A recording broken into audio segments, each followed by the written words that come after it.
Boa tarde. Hoje, em destaque, o 50º aniversário do 25 de Abril de 1974 ficou na história, recordamos, como o Dia da Liberdade. Democratizar, descolonizar, desenvolver foram os três pilares inscritos no manifesto do Movimento das Forças Armadas. Nestes 50 anos, o país consolidou o processo democrático e alcançou um nível de desenvolvimento na saúde, ensino e nas liberdades e direitos sociais que, apesar das dificuldades do percurso histórico, também os números respeitantes a alguns dos chamados indicadores estatísticos está muito distante para melhor da situação anterior a 25 de abril de 1974. É sempre bom lembrar que hoje Portugal e os portugueses têm o reconhecimento mundial ilustrado, por exemplo, pela escolha de um cidadão português para secretário-geral da Organização das Nações Unidas, ONU, e é, no contexto da União Europeia, uma democracia reconhecida. E é também português o Presidente do Conselho Europeu, António Costa. Mas persistem ainda algumas questões que abrangem a Europa da União no seu conjunto. Nos 50 anos já completados, conselhos como o de Vieira do Minho inverteram o quadro do emprego, ajustando à atualidade, isto é, comércio e serviços são hoje os setores que mais empregam. Mas o crescimento económico e o desenvolvimento territorial têm sido desiguais, como demonstrou o Census de 2021, que evidenciou um país inclinado para o litoral, mais povoado e o interior em processo de déficit demográfico. E embora atualmente Portugal seja um país de acolhimento para imigrantes, assiste-se ainda à saída não só do mundo rural, mas de trabalhadores qualificados, com a diminuição dos direitos laborais também na Europa da União, que nasceu solidária e promotora do Estado Social. Discute-se hoje o papel do Estado como regulador e distribuidor da riqueza e aponta-se como retrocesso histórico as dificuldades no Serviço Nacional de Saúde, Educação, Habitação e Serviço Social, assim como a mediatização e conhecimento de casos de alegada corrupção em figuras da vida pública. Em março de 2022, iniciou com algumas ações previstas até 2024 para assinalar os 50 anos do 25 de Abril. Denominadas de ciclo comemorativo, a vitória da democracia, que estão a decorrer desde março de 2022 e se completam no final do próximo ano de 2026.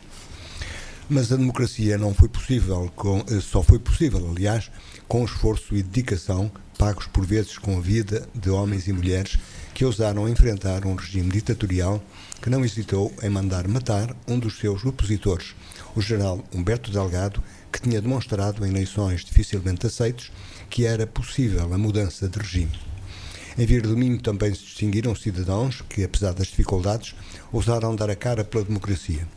Como já foi público e é conhecido no nosso Conselho, sempre existiu resistência. Como aconteceu no Distrito e no país, dois movimentos foram criados para as difíceis situações eleitorais a partir dos anos 50 do século passado.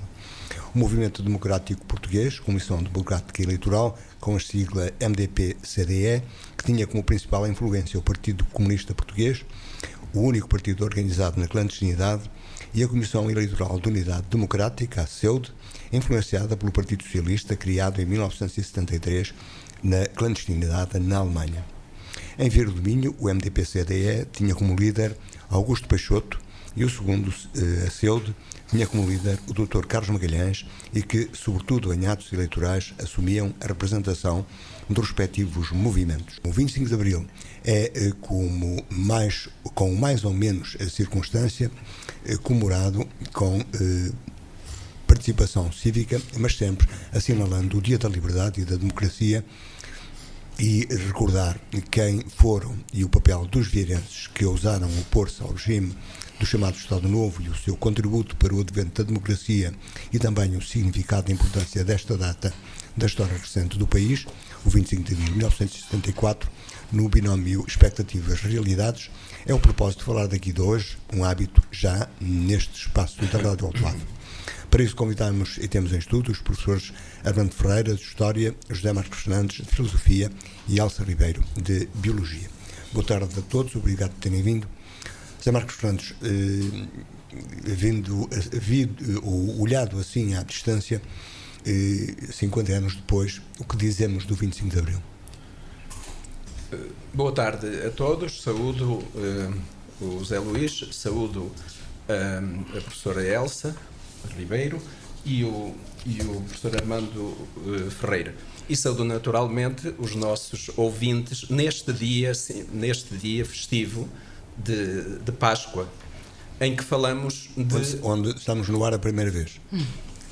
Pela primeira vez no... Mas também vamos no 25 de Abril. Sim, senhor. Mas acontece de fazermos esta reflexão, esta evocação, este registro no dia de Páscoa. E é curioso, eu à frente já direi isso, mas antes permitam-me que faça aqui uma referência a um democrata que nos deixou recentemente, que foi João Cravinho. Digo isto porque ele me parece digno e merecedor de evocação e de louvor pelas causas que defendeu. E refiro-me a duas causas muito importantes. A luta contra a corrupção. Ele é talvez o pioneiro desta luta, não é? E desta denúncia da corrupção. E sem intenções demagógicas, como alguns. Provavelmente, certamente. E também uma defesa que ele fazia da regionalização. Ele foi deputado da Assembleia da República em 9 legislaturas, foi governante em 2 ministérios, foi recordado na Assembleia da República como político e governante com desassombro e coragem, que pautou a sua vida por uma incansável ética na política e na vida pública, lutando sempre contra a corrupção. Foi preso pela PIDE, e além disso, há outra coisa que eu acho interessante. Ele também fez parte da Comissão Democrática Eleitoral, da CDE, e em 2026 apresentou no Parlamento uma lei anticorrupção em que previa criminalizar o enriquecimento ilícito, medida que foi liminarmente recusada. Eu tenho um amigo e colega, também aposentado da Universidade do Minho, que vai sempre votar, mas vota sempre em branco, diz ele, enquanto a lei contra a lei do enriquecimento ilícito não for aprovada. E não foi. É curioso, portanto, associar isto aqui ao nosso João Cravinho. E também ele, como disse, era um defensor da regionalização, também me parece isso interessante. Agora, relativamente a esta celebração, o que me ocorre é dizer isto, que a celebração do 25 de Abril é sempre um acontecimento que eu acho que deve ser dinâmico.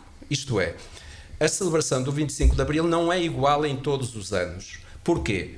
Porque, como um acontecimento crucial da nossa história contemporânea, comparo este acontecimento a uma arca com coisas preciosas, com peças preciosas, como a arca do Fernando Pessoa, que os investigadores vão encontrando sempre mais um papelinho e, portanto, a figura de Fernando Pessoa vai sendo iluminada. E então, porquê é que a celebração do 25 de Abril considero que é um acontecimento naturalmente crucial, importante, e porquê? Porque depende das circunstâncias históricas em que é comemorado e celebrado. E por isso dá-me a impressão que cada ano, em função destas circunstâncias, nós vamos lendo, vamos descobrindo aspectos novos nesta celebração. Mas nunca esquecendo que é a democracia e a liberdade individual. Exatamente, é isso mesmo, José Luís. Não há dúvida de que indissoluvelmente ligado ao 25 de Abril está esse valor e esse princípio, digamos, sagrado da liberdade, da libertação e da liberdade. E isto não estes valores, este princípio da liberdade, como o da democracia, como o do desenvolvimento, nunca estão esgotados. Mas a liberdade tem responsabilidades. Claro que a liberdade tem responsabilidade, mas recordo-me, vem-me sempre aqui à mente um grande poeta, e os poetas são os intérpretes melhores dos acontecimentos. Há quem diga que os poetas são os confidentes da verdade. Fingidores, diria Fernando Pessoa. Sim, o Fernando Pessoa, fingidores, mas também é preciso ver o que é que ele entendia por fingidores. E então, eu estava a dizer que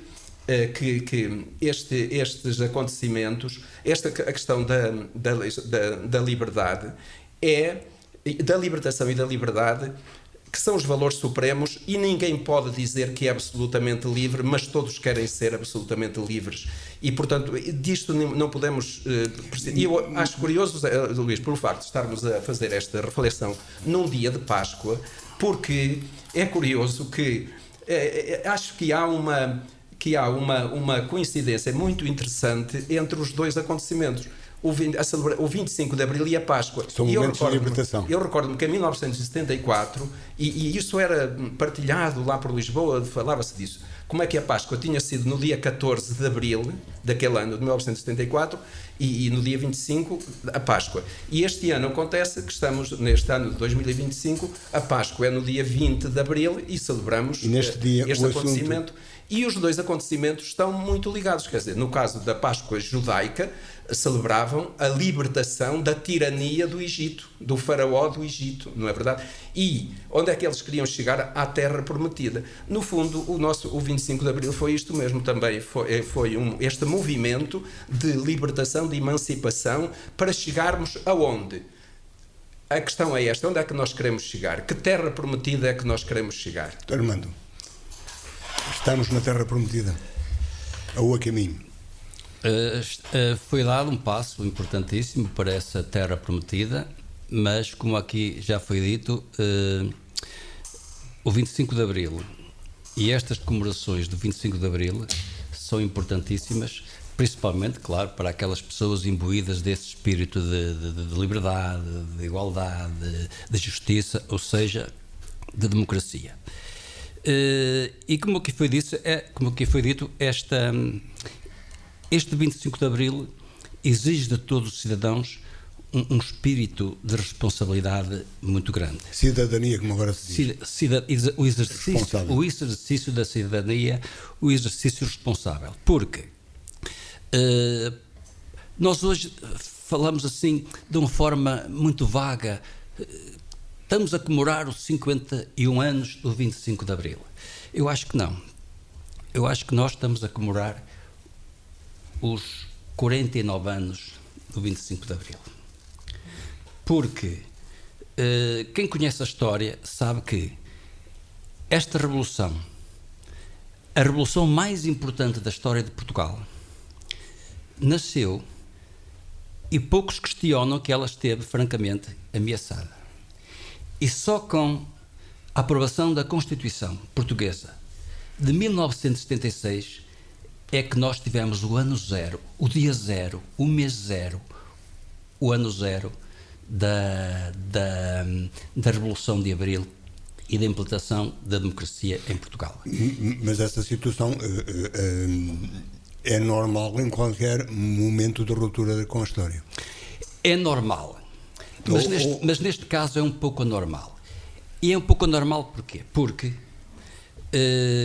se houve uma facção e um corpo que tanto contribuiu para que esse passo fosse dado, já não é tão natural nós aceitarmos que esse mesmo corpo houve momentos em que quase pôs em causa o êxito dessa mesma revolução e do progredir do caminho em direção à liberdade e à democracia. Esse momento parece que foi o prenúncio do quanto devemos tratar com muito cuidado, com muita sensibilidade, esta democracia. Porque, ao contrário dos regimes que foram criados para durar, sejam os totalitarismos de esquerda, sejam os de direita, que tinham mecanismos próprios de defesa, a democracia não as tem. A democracia tem que viver com o dia-a-dia das pessoas. Tem a partir da Constituição. tem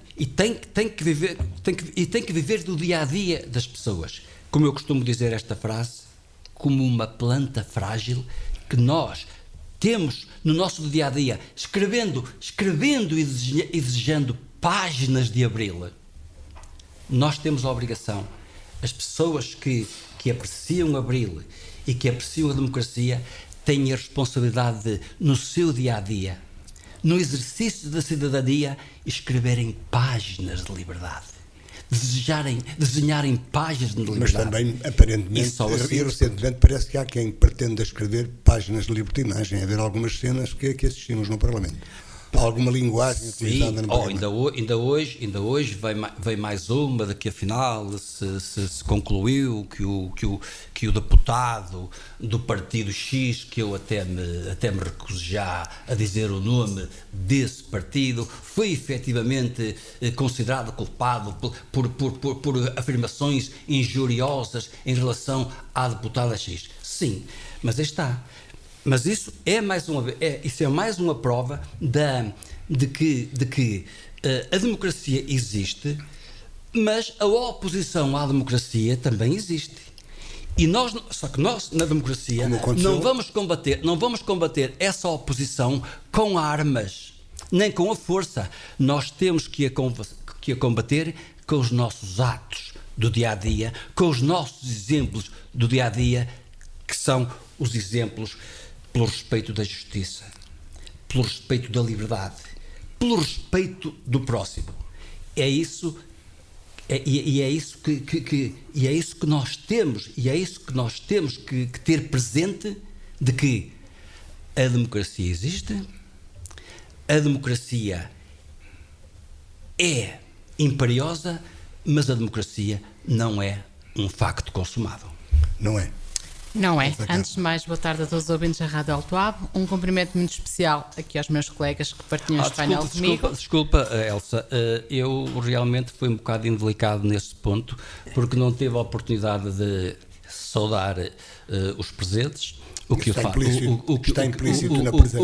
eu faço agora, e também a todos os ouvintes da Rádio Alto Ave, com votos de abrilistas e também com votos de uma Santa Páscoa para todos.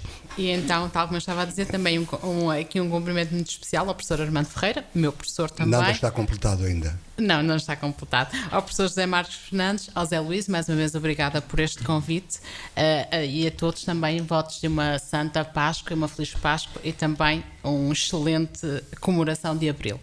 E eu aqui queria fazer também uma ressalva muito especial, que é a importância do 25 de Abril na educação. Ou seja, não fosse eu professor e não fosse este painel também constituído por professores, basicamente nós passamos de um sistema educativo muito elitista, muito centrado, muito ideologicamente controlado pelo regime, para um sistema muito mais aberto. Durante este ano, uma dos reforços que foi sendo feito foi compararmos o que era antes e depois do 25 de Abril em termos de educação. E, por exemplo, algo que deixou os alunos muito perplexos foi a taxa de analfabetismo tão elevada que existia antes do 25 de Abril, principalmente em zonas como Vieira do Minho, em zonas muito rurais, principalmente entre o sexo feminino. Era uma arma, Elsa, como há pouco disse, claro, era uma estratégia. O porquê deste analfabetismo convinha ao regime, ideologicamente era muito importante que as pessoas não pensassem. Mas apenas soubessem ler, escrever e contar. Escrever e contar, e basicamente a educação era aqui também um instrumento do próprio regime, instrumento que servia para reproduzir estas desigualdades.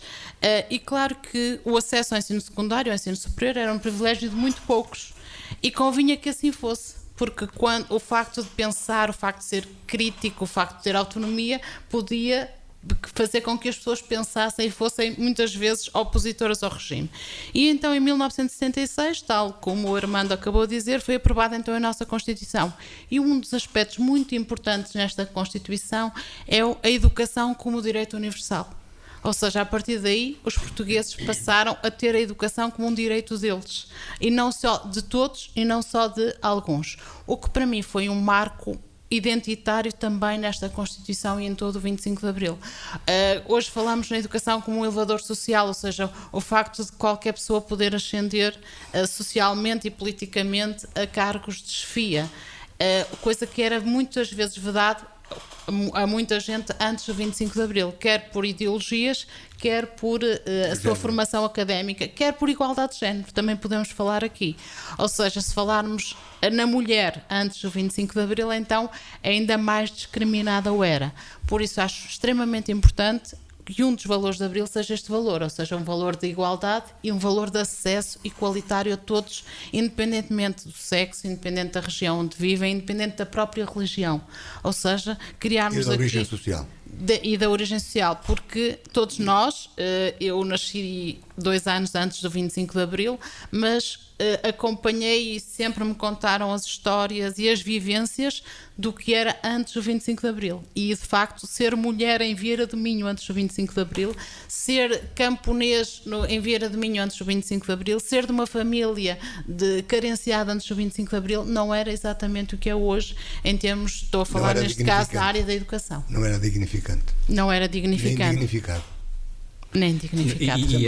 E penso eu, até também como pessoa ligada à história, que isso era duplamente negativo.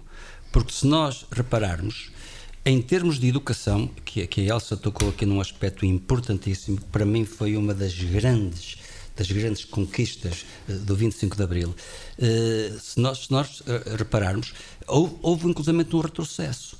Porque com a República de 1916, de 1910 a 1926, houve um retrocesso da educação e do apoio à educação em relação ao Estado Novo. O Estado Novo, muitos anos depois, encarou a educação com muito mais desleixo e desprezo do que aquilo que tinha feito o período da República, que assim apostou. E foi um dos ideários republicanos, foi precisamente a aposta e a preocupação com a educação, porque dizia António Costa, republicano. Afonso Costa, republicano. Dizia ele que um voto não era igual se fosse o voto de um analfabeto ou se fosse o voto de uma pessoa esclarecida. Reparem que o Estado Novo pensou precisamente o contrário. O Estado Novo queria o voto, independentemente dele ser de uma pessoa esclarecida ou de uma analfabeta.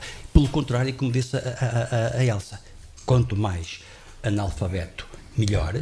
O princípio da autarcia, o princípio da ruralidade. Porquê?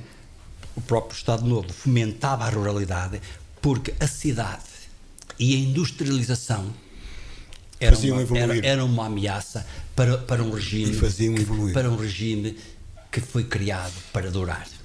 E aqui só um aspecto, mesmo em termos de currículo, o currículo era feito no sentido de uma obediência cega ao regime.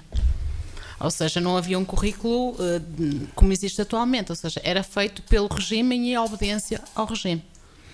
Mas mesmo nessa noite, assim, mais escura, em tempo de servidão, houve sempre alguém que resistisse e sempre alguém que dissesse não. Também em Vieira do Minho. E eu referi no princípio apenas os líderes, 2 líderes, do lado do MDP-CDE, Augusto Peixoto, do lado da CEUD, de Carlos Magalhães. Perfeitamente. E vou lembrar que José Marcos Fernandes foi o autor de um trabalho que depois foi junto a outros. Coautor.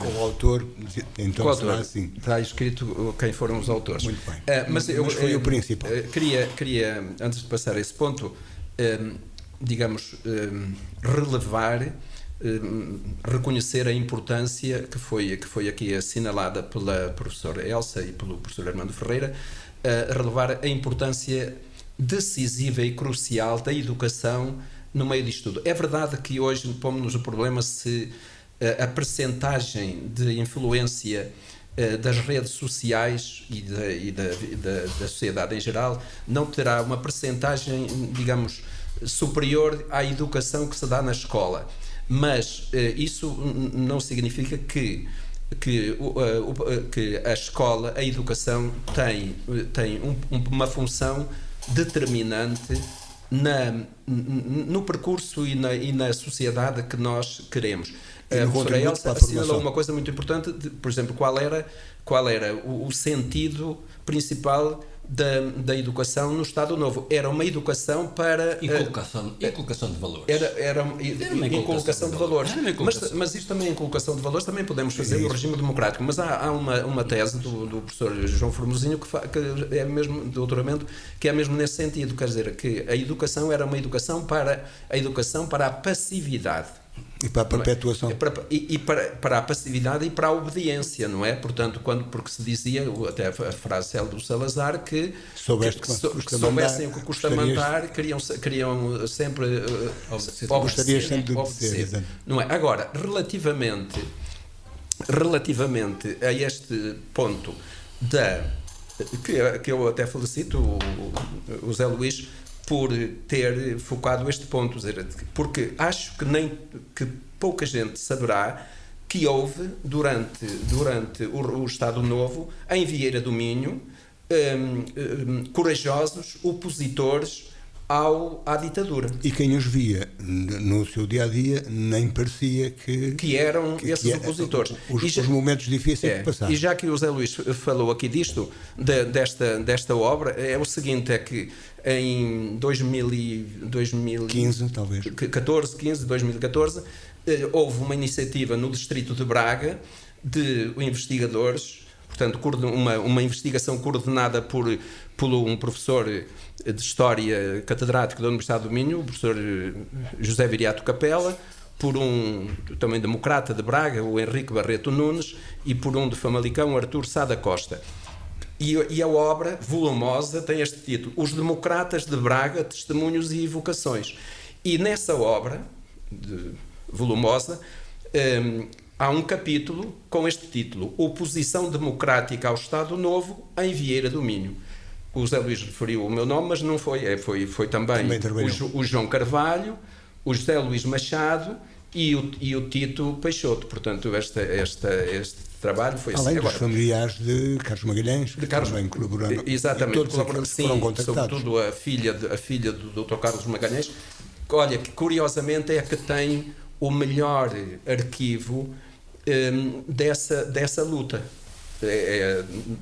E certamente, deixem que diga, pronto, primeiro dar o valor às pessoas que guardam os documentos, porque o que acontece com o Dr. Carlos Magalhães, que podemos saber muitas coisas, mas não tudo, porque ele, quando deixou a Câmara, diz a filha que rasgou muitos papéis, não é? Muitos documentos, mas o arquivo, o espólio do Dr. Carlos Magalhães contém documentos muito importantes. E como o Zé Luís já disse, durante o Estado Novo, houve de facto esta oposição. Mas antes de falar dos nomes, deixem-me porque é uma reflexão que também podemos fazer, que é a seguinte: se nós compararmos os valores por que lutavam esses democratas opositores ao regime, acho que se repararmos nesses valores e os compararmos com os valores que atualmente, eu não vou dizer que predominam, mas que têm muito peso, já não são esses valores, os valores da liberdade, não é? E da democracia. Com responsabilidade. A grande diferença liberdade com não é assim que responsabilidade. nós temos excelentes autarcas, excelentes governantes, excelentes membros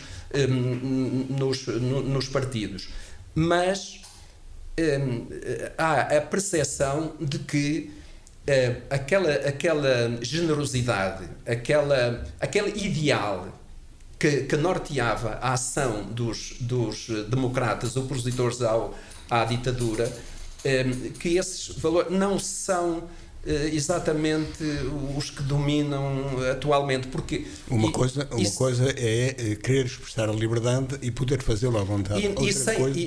Se poder manifestar-se. Não tinham interesses nenhuns, quer dizer, não eram os interesses privados que dominavam a luta aqui dos nossos vieirenses em Vieira do Minho.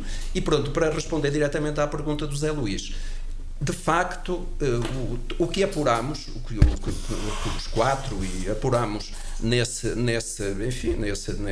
reflexão que fizemos, nessa recolha que fizemos em 2014, o que concluímos foi o seguinte: é que primeiro, como diz um dos participantes, dos colaboradores, o João Carvalho, não o João Carvalho, ou seja, João Manuel Carvalho, mas o sobrinho, ele diz que estas manifestações da democracia, dos opositores, estas demonstrações ocorriam mais nos momentos de campanhas eleitorais. Era sobretudo. Claro, o Zé Luís chegou aí a defender que existiria uma célula ativa, permanente. E algo que ainda hoje não está claro. Pois. Eu refiro é que dir-se-ia que era uma célula. Uma célula. O professor João Carvalho diz que não haveria propriamente uma célula organizada, mas que havia, digamos, esta era um grupo, visibilidade maior. Um grupo ligado, muito ligado. Pronto.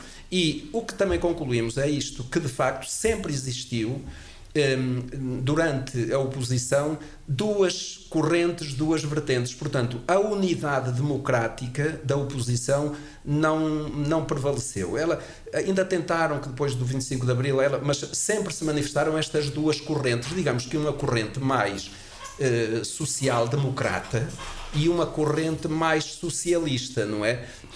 E se quisermos, então, quem são os rostos destas duas correntes? Evidentemente que à cabeça está a figura histórica do Dr. Carlos Magalhães, que a sua luta já vem desde a universidade, ele exerceu cargos, etc. E foi notável como médico, em que era o médico que ia a visitar as pessoas e não as pessoas que vinham ao médico. Ele ainda é dessa corrente.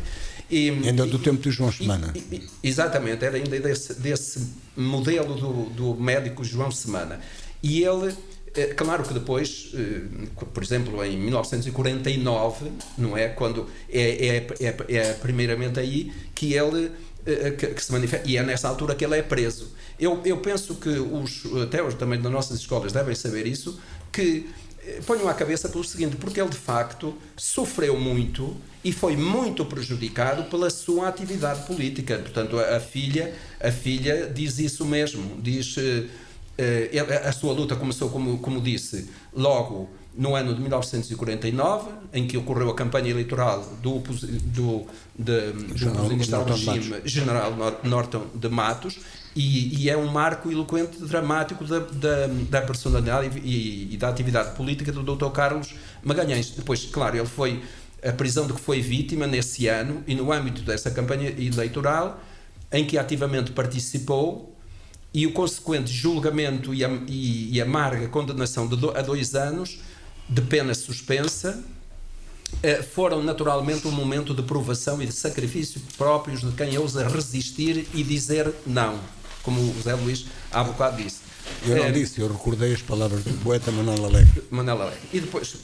E depois, após a libertação, que foi em 29 de abril de 1949, o regresso dele a casa em Roças diz que foi uma apoteose, foi uma recepção triunfal, tendo a casa da Torre em Roças sido ponto de encontro de toda a oposição vieirense e de muitos amigos do Dr. Carlos, que tinha sobretudo em Ruivães. E depois também, claro, cerca de uma década depois, isto foi em 49, em 1958, é o ano da campanha do general Humberto Delgado, e quem em Vieira do Minho representou a candidatura do general sem medo foi, em primeiro lugar, o Dr. Carlos Magalhães, acompanhado, e aqui também temos que fazer referência a esses outros opositores ao regime vieirenses, acompanhado pelo Dr. Augusto Mendes Tavares, Ruivães, também esteve em Ruivães, não foi? E também o Manuel José da Costa Almeida, da Casa de Quartas em Cantelães, exatamente, fazia parte, e João Manuel de Carvalho, os quais participaram de Vilarchão e que trabalhou no Centro de Saúde. Vilarchão é ali olha, o Dr. Carlos Magalhães é natural de Vilarchão, nasceu em Vilarchão. O professor Elcio foi Vilarchão, uma terra top. Foi o João Manuel Carvalho e o Dr. Carlos Magalhães também nasceu lá em Vilarchão. Ela ainda é muito jovem. Ela ainda é muito jovem. Pois, mas eu queria só fazer referência. Olha, por exemplo, na altura. Mas é bom, o Augusto Postel também. Mas eu quero dizer que ele era uma ação, era o terrível. Era, mas espera aí, mas ainda sem ideia do que era a maçonaria. Mas ainda referente ao Dr. Carlos Magalhães, há nas eleições de 1969 uma advertência aos senhores presidentes das câmaras para que tenham cuidado com as votações com vista à lista da União Nacional para as eleições de 26 de outubro de 1969. E diz assim: em Vieira do Minho há um candidato a deputado da oposição democrática, Dr. Carlos Magalhães, que tem uma grande influência política. É rico, a família não diz tanto assim, é rico e tem servido da pobreza a quem presta muitos auxílios para abafar os votos à União Nacional. É também preciso recomendar este facto ao Sr. Presidente da Câmara daquele Conselho. Que é uma forma ordinária de se referir à pessoa, não é? Exatamente. Mas agora, para terminar, só o testemunho da filha, que felizmente está viva, a professora Luísa Magalhães, mãe, não é? Mãe, que diz assim: o meu pai viveu a sua vida na oposição, sendo prejudicado na sua profissão, não tendo acesso aos lugares a que teria direito. Sofreu muito, sempre vítima de investigações, nem sempre sérias, do regime a que se opunha. Ele queria um Portugal justo, sem perseguições e com liberdade em todos os aspectos. Lutou por isso e foi perseguido, foi preso, foi impedido de muita coisa. No entanto, foi com o rosto lavado em lágrimas que viu chegar o 25 de abril de 1974. Vejo-o agarrado à televisão e à rádio, a seguir tudo com uma enorme alegria e comoção. E incrédulo, claro, no dia 26, que eu também tive a oportunidade de estar junto dele. Sim. No dia 26, já, enfim, no centro do Centro Cívico de Vieira do Minho, que é para a Guilherme Abreu. Incrédulo, ainda não acreditava bem que aquilo pudesse ainda ser estava em história. Bem, e claro, temos que fazer referência a ser justos que, do lado da CDE, da Comissão Democrática e Eleitoral, o rosto e o cabeça de lista, e que merece também ser, não tem sido reconhecido, é o Augusto Peixoto. Portanto, que também lutou, e felizmente que temos, felizmente, se calhar hoje não conseguíamos, mas em 2014 foi possível obter um depoimento interessantíssimo. Um depoimento, um testemunho muito interessante do filho Tito Peixoto, e que está referido neste capítulo dos opositores da oposição democrática no Estado Novo, em Vieira do Minho. E claro, também tenho que fazer referência a outro conterrâneo meu, o senhor João Manuel de Carvalho. Porquê? E o sobrinho que acompanhou. O sobrinho também, mas o tio esteve preso. E o Júlio preso. Machado, que também o acompanhou sempre, era o tal trio Sim. Eles eram como que se fossem uma célula, não é? Exatamente. Depois, o Zé Luís fala muito disso e muito bem desses três, segundo muitos depoimentos. Assim como do lado do Dr. Carlos Magalhães, além de Manuel da Costa Almeida, o António Oliveira Gonçalves, também conhecido como António Berredo. O António Berredo. O daquela cena episódica que, em 69, para fugirem aos olheiros do regime, como eles diziam, fizeram o percurso para irem imprimir a Viana do Castelo os boletins, seguindo pela Serra. Não, e relativamente ao Augusto Peixoto, Domingos Augusto da Mota Peixoto, que era natural da Unisó, etc. Esses pormenores não podemos estar aqui a referi-los, mas que a casa dele era considerada, digamos assim, a sede da oposição, concretamente da CDE, e por ali passaram figuras muito importantes do distrito, não é? Que era onde ele contactava com algumas das figuras notáveis. Em Famalicão, em Braga. Para dizer o seguinte, nós só estou aqui a referir estes nomes, o José Luís foi completando com outros, porque de facto, olha, por exemplo, um que não sabemos grande coisa e temos falado é do Balinhas, portanto, ao Fernando pai, o Fernando Balinhas pai, e ao Fernando filho. O Tito fala muito desse ao Fernando Balinhas pai, que era funcionário municipal, já da Câmara, na altura, mas ao filho foi prejudicado por não conseguir entrar na função pública, precisamente por ter assinado um documento de apoio à lista da oposição no Distrito de Braga. Porque o Tito diz, quanto a Fernando Balinhas, bom, esse era mais conhecido, pelo primozinho, que era o filho. Exatamente. E logo esteve preso e sofreu em vários... Ele esteve preso também. E, portanto, para dizer o seguinte, estamos a falar destes nomes, do Dr. Carlos Magalhães, do Augusto Peixoto, e João Manuel de Carvalho, mas há outros que... Mas simplesmente chegámos a esta conclusão que havia estas duas correntes e eles estavam alinhados. E isto que se verificou aqui, durante a oposição ao Estado Novo, vem-se a verificar depois na transição democrática com o 25 de Abril. Não é? E recordar que eu li ao professor Armando Ferreira, eu li uma notícia de que o professor Armando Ferreira e o professor Figueira fizeram a reportagem, está isso escrito aí no jornal, a reportagem dessa reunião que houve na Casa do Povo. Uma sessão pública do movimento. Sim. Armando Ferreira, o que diz a memória? O que diz a história? O que é que diz a história? Ou o que dirá? Neste caso, a história diz pouco. Porque eu acho que este caso, que é um caso importante, merecia um escrutínio, um apuramento mais profundo e, inclusivamente, depois de chegar a um verdito com factos, com fontes indesmentíveis, inclusivamente deveria ter um tratamento diferente, quiçá ao ponto de estas pessoas merecerem um reconhecimento físico, moral e intelectual no Conselho. Mas para que isso aconteça, como sabem, é como dar o nome a uma rua. Às vezes, quando se dá o nome a uma rua e depois esse topónimo não é não há ali Alguma evidência, alguma coisa que evidencia? Um consenso, uma ideia consensual, depois essa rua morre e até mais tarde é alterada. Agora, uma coisa é certa. Salazar e o Estado Novo tinha um mecanismo bem montado. Receava muito o urbanismo, a zona urbana, porque era onde estava a massa crítica. A massa crítica que vinha inclusivamente dos operários, dos sindicatos, muito identificados com o modelo marxista. Mas isso não quer dizer que nos meios rurais não houvesse também, como diz o poeta, não houvesse quem resistisse, não houvesse quem dissesse não. Claro que sim. Estes nomes que aqui estão, talvez por serem os rostos desses movimentos, são os mais conhecidos e até com os próprios filhos e familiares a darem o seu testemunho. Mas não esqueçamos que esses eram os rostos desses movimentos, mas que também tinham por trás de si os soldados.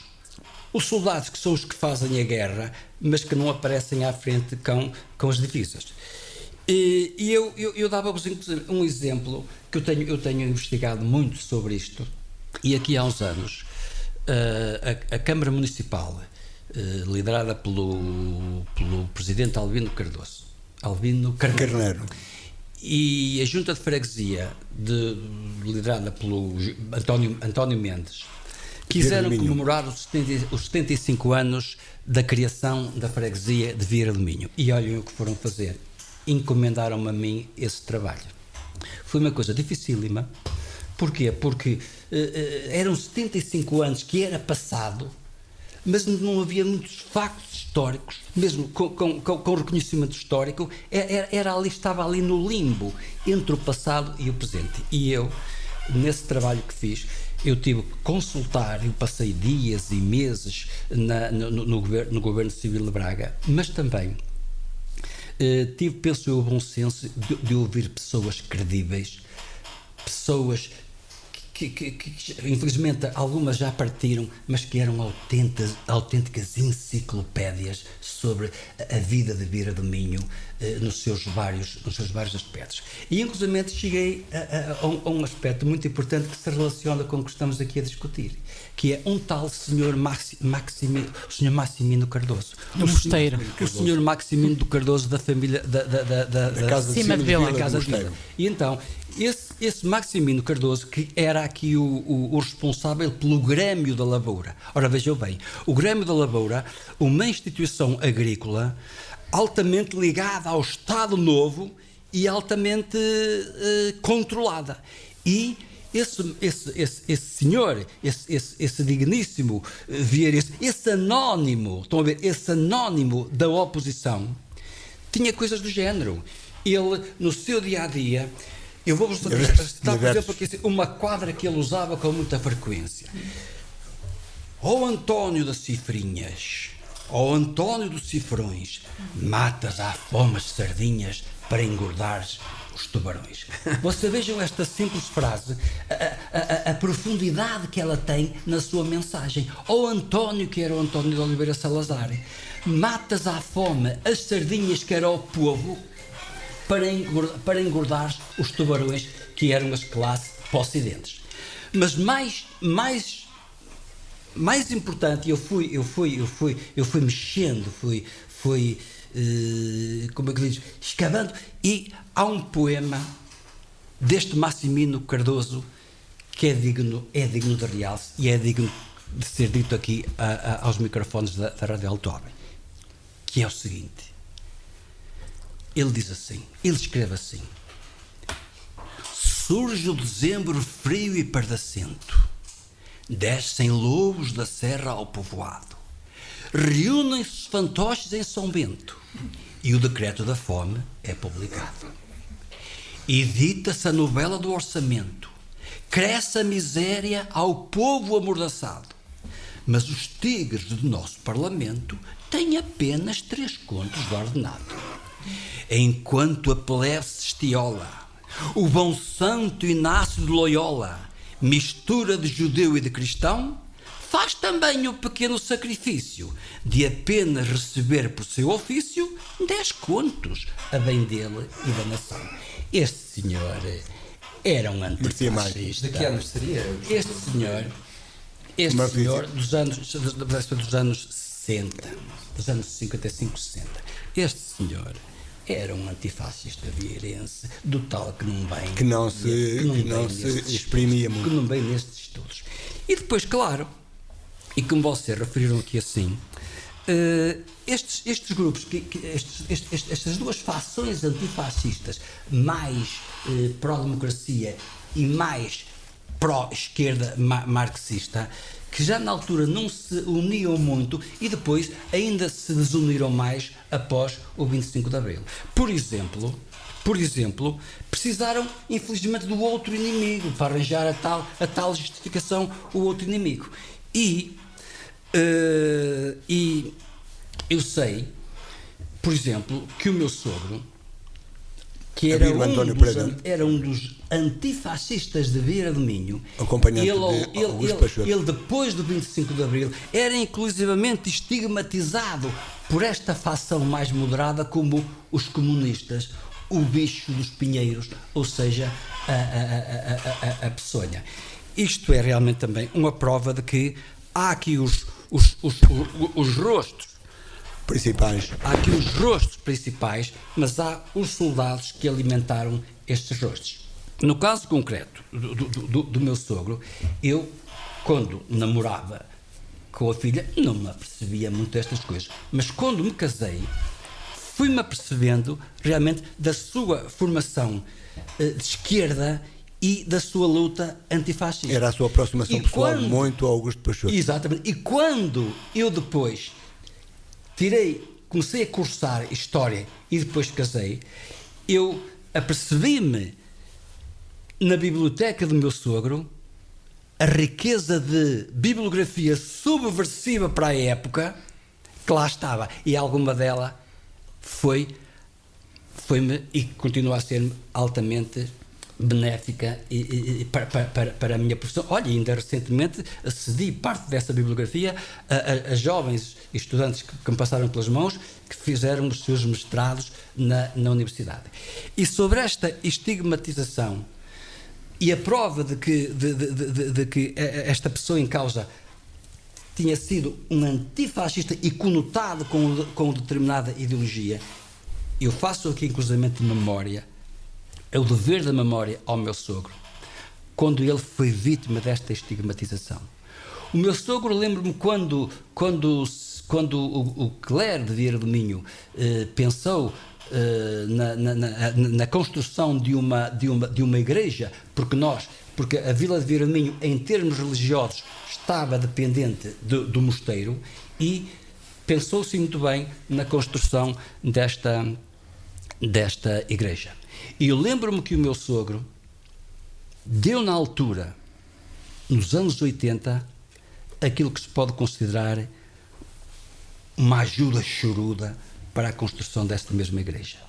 Em 1985 nasceu a minha filha, a minha primeira filha, e logicamente que o prazer dos pais era que os avós fossem os padrinhos. O nome do meu sogro foi rejeitado pelo pároco, o tal pároco que nos está aqui bem escrito neste poema do Massimino Cardoso. Esse padre rejeitou porque o senhor era comunista. E não foi o único. Esse senhor não era foi comunista. O único para ter O dinheiro do comunista era límpido, cristalino para as obras da igreja. Mas o comunista já não podia ser o padrinho da minha filha. Portanto, estas coisas é em memória do meu falecido sogro, e o dever da memória fica aqui registado aos microfones da Rádio Altoab para memória presente e futura. E com prazer, mas não é o único. Há mais gente que ficou na clandestinidade, como se diz ainda hoje, porque não foi possível recolher todos os nomes, ou nem lembrados. Por isso é que eu digo que, inclusivamente em defesa e na valorização destes nomes que aqui foram ventilados, que se aprofunde e que se aperfeiçoe estes estudos para que se faça justiça. Este foi para um momento comemorativo, foi essa a razão principal. Foi e não se fez melhor pelo seguinte, porque os promotores desta obra, os democratas de Braga, contactaram Vieira do Minho para fornecer elementos sobre os opositores ao regime, e curiosamente não tiveram resposta. E depois é que um desses autores, concretamente o Dr. Henrique Barreto Nunes, me perguntou, porque não havia resposta, não houve resposta, a pergunta foi esta: em Vieira do Minho não houve opositores ao Estado Novo? E eu, lembrando-me imediatamente do Dr. Carlos Magalhães, e eu digo assim, e do João Carvalho, que estiveram presos, digo assim: houve, sim senhor. E então é que insistiram, e olha, na altura falei com o Zé Luís, e conseguimos, pronto, pelo menos há um capítulo nessa obra com este título, portanto, Oposição Democrática ao Estado Novo em Vieira do Minho. Mas isso, da razão tem o Armando Ferreira, nada impede que a pesquisa procure.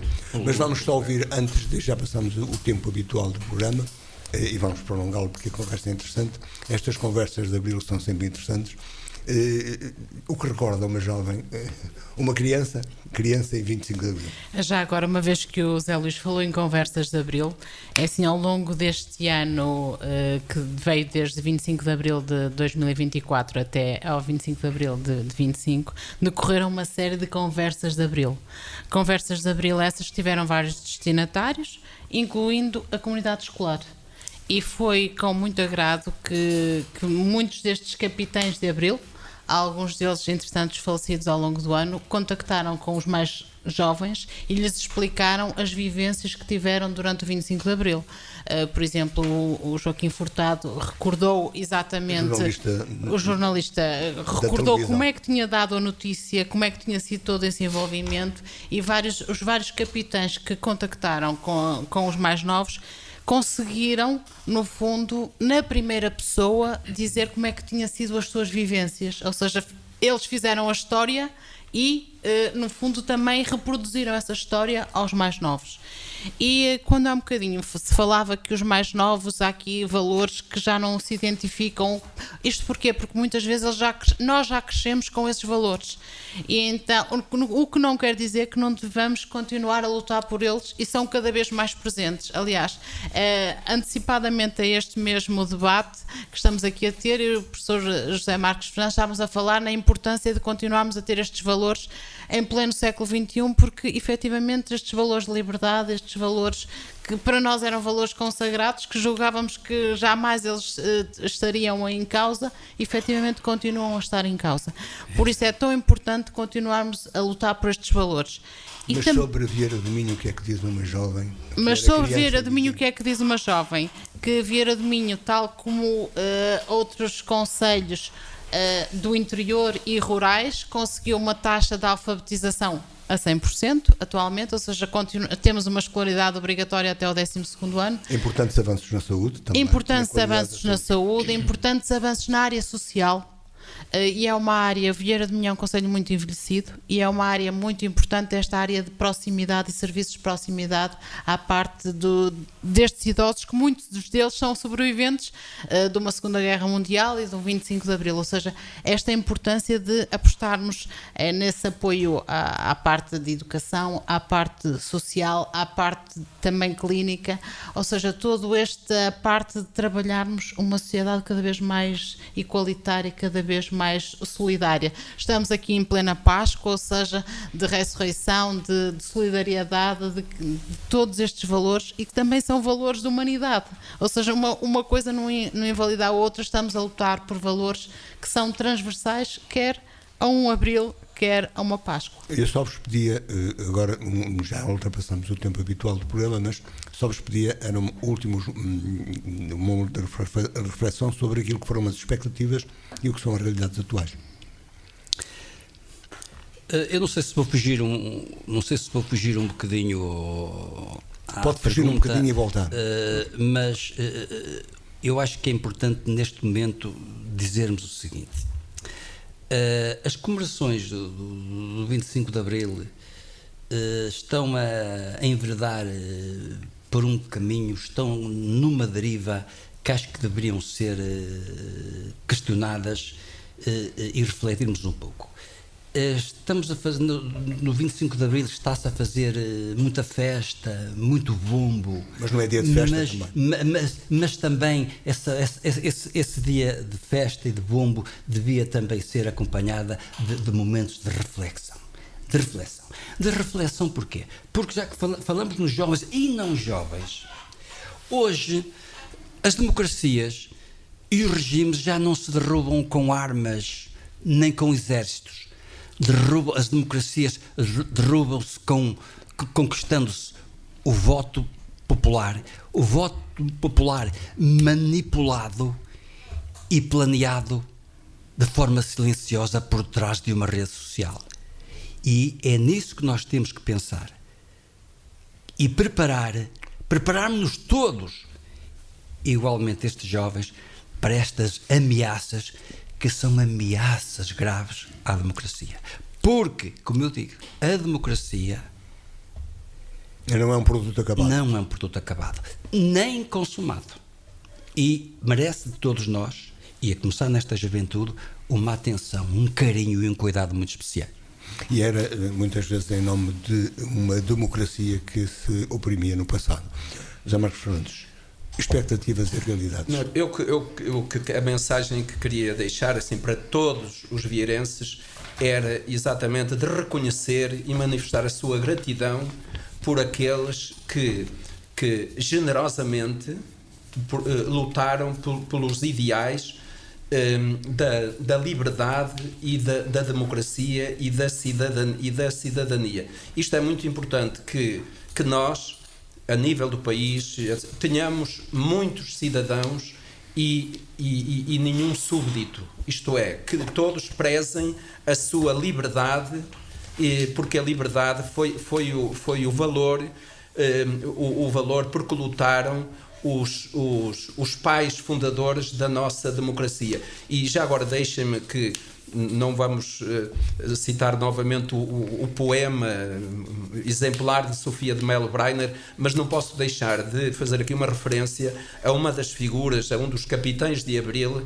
que para mim é uma referência, e o poema que a Sofia de Mello Breiner lhe dedicou, o Salgueiro Maia. E eu acho que todos podíamos aprender muito com isto, com a generosidade. Mas como ele, houve outros. Nós temos agora muitas pessoas vivas. Antes temos um Ramalho Yanes, que é uma referência extraordinária, não é? De rigor. E que vai ficar na história como, de facto, um exemplo luminoso. Mas o Salgueiro Maia... O Ramalho Yanes é o exemplo apurado daquela pessoa que esteve no sítio certo, à hora certa. No dia certo. Mas o Salgueiro Maia... A mesma sorte não teve o Salgueiro Maia. O Salgueiro, pois não. Exatamente. E por isso o poema da Sofia, quando diz, referindo-se a Salgueiro Maia, aquele que na hora da vitória respeitou o vencido. Isto é uma lição. Depois diz, aquele que deu tudo e não pediu paga. Outra lição. E demoraram a pagar. Aquele que na hora da ganância perdeu o apetite. Exatamente, porque estes democratas, estes libertadores do povo português, não lutavam por interesses. São os românticos do século XXI. Olha, romântico, como era o Almeida Garrett. No sentido de idealistas. Quando o Almeida Garrett diz, perante a ameaça do absolutismo, ele dizia, sejamos livres ou morramos homens. Isto é, a liberdade, nada. E só agora terminar o poema do Salgueiro. Aquele que amou os outros e por isso não colaborou com a ignorância e o vício. Aquele que foi fiel à palavra dada, à ideia tida. Como antes dele, mas também por ele, pessoa disse. E, portanto, é esta mensagem desta liberdade e deste reconhecimento por aqueles que lutaram. Todos temos a aprender com por esses pais fundadores da nossa democracia, que lutavam por um ideal e não por interesses, porque são as duas políticas que existem. É a política má dos interesses e a política boa do bem comum e dos ideais. Lutavam por imperativos de consciência, que é coisa que... Ideais. Vai faltando. Mas o que é que pode dizer uma jovem senhora que nasceu quase com o 25 de Abril? O que eu posso dizer é que tenho muito orgulho em Vieira de Minho, nos vieirenses e nos ideais que defenderam no passado e que continuam a ser defendidos atualmente. No dia 25 de Abril vai ser lançado um livro que se chama Antologia de Sonhos e Memórias de Abril. Este livro é um compêndio de vários discursos que foram feitos ao longo deste ano das comemorações dos 50 anos do 25 de Abril, pelas várias personalidades que estiveram aqui nas nossas comemorações, mas também tem 2 capítulos que eu gosto especialmente, que têm a ver com os sonhos de Abril, dos mais pequeninos, e que têm a ver com as memórias de Abril dos mais idosos, que eu desafio a lerem, que de certeza que vai ser uma boa experiência. Por isso, acima de tudo, eu gostei dessa parte de jovem senhora, não posso dizer outra coisa, mas acima de tudo sou de uma geração que cresceu com os valores de Abril, que cresceu com a liberdade, que cresceu com a responsabilidade e que agora também tem a obrigação de dar o seu melhor no sentido que prevaleçam ao longo do tempo e que não sejam ultrapassadas. Professora a tempo inteiro, diz-se. Professora a tempo inteiro. Todos são aqui professores a tempo inteiro. E a quem agradeço a presença. E educadores a tempo inteiro. A quem agradeço a presença nesta reflexão sobre o 25 de Abril, em que também recordamos alguns dos vieirenses que ousaram resistir ao regime do Estado Novo. Os professores Armando Ferreira, José Marcos Fernandes e Elsa Carla Ribeiro. Onde quer que nos tenha escutado, continuo com um bom fim de semana. 2 dias voltaremos a falar daqui. Boa tarde.